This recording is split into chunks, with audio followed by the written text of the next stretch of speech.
ആണിത് പ്രധാനമായിട്ടും കാണപ്പെടുന്നത്. പിന്നെ അതിൻ്റെ ഡയറ്റ് ഫിഷ്, സ്മാൾ മാമൽസ്, പിന്നെ ബേർഡ്, അങ്ങനെയുള്ള കാര്യങ്ങളൊക്കെയാണ് അതിൻ്റെ ഫുഡ്. ഹാബിറ്റാറ്റ് എന്ന് പറയുമ്പം ഇത് കാട്ടിൽ, പിന്നെ inland, wetlands and marine coast area, അവിടെയൊക്കെയാണ് ഇത് കാണപ്പെടുന്നത്. ലൈഫ് ടൈം എന്ന് പറയുന്നത് 20 വർഷം വരെയാണ്. ഇത് ഡേ ടൈമിൽ ആക്റ്റീവ് ആവുന്നതാണ് കേട്ടോ. പിന്നെ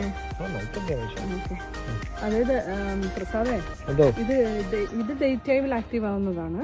ഇതിന് ഏകദേശം ഒരു 20 വർഷത്തോളം ജീവിച്ചിരിക്കും. ഇതിന്റെ നമുക്ക് വീഡിയോ കൃത്യമായിട്ട് എടുക്കാൻ പറ്റുന്നില്ല. എന്നാന്ന് വെച്ചാൽ ഈ 2 ഇലക്ട്രിക് ഫെൻസ് ഇടയ്ക്ക് വരുന്നുണ്ട്. പക്ഷെ അവർ നല്ല ഇതായിട്ടാണ് നിർമ്മിച്ചു വെച്ചിരുന്നത്. അപ്പം നമുക്ക് വീഡിയോ അത്ര കൃത്യമായിട്ട് കിട്ടത്തില്ല.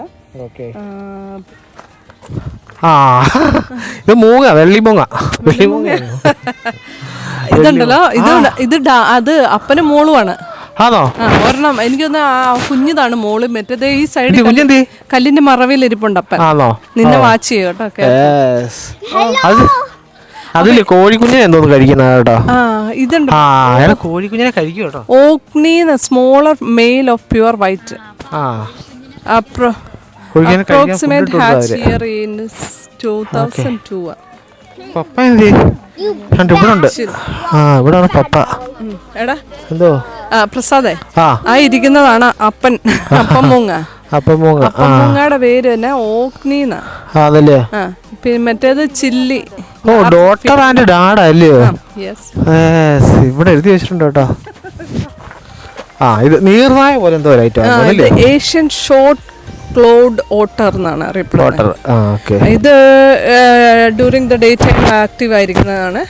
ഇതിന് ചെറിയ fish, crabs, shellfish, crayfish, frog, പിന്നെ ചെറിയ മാമൽസ്, സ്നേക്ക്, എന്നിട്ട് ചെറിയ ചെറിയ ഇൻസെക്റ്റിനൊക്കെ ഇത് തിന്നും.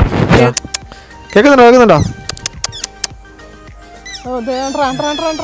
ഫുഡും കൊണ്ട് വന്നേ ചേട്ടാ. ഫുഡും കൊണ്ട് വന്നേക്കണേ. ഫുഡ് കണ്ടപ്പോഴത്തേക്കിനും ഒരു രക്ഷയില്ല പുള്ളി. നീർനായുടെ ഏരിയ കേട്ടോ. നീർനായകളുടെ അവര് ഫുഡ് കഴിക്കുക. ഇത് കേട്ടോ, വെള്ളം ഒഴുകിയായിരുന്നു. രസമുണ്ട്.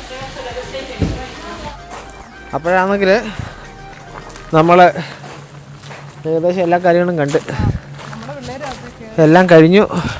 നമ്മൾ പുറത്തിറങ്ങി. Bye bye new forest wild life sanctuary. വീണ്ടും സന്ധിക്കുന്നവരെ വണക്കം. വീണ്ടും അടുത്ത പുതിയ ലൊക്കേഷനുമായി പുതിയ സ്ഥലത്ത് വീണ്ടും വരുന്നവരെ പ്രസാദ് മാമനാണ് team. Bye bye. Bye bye. Okay.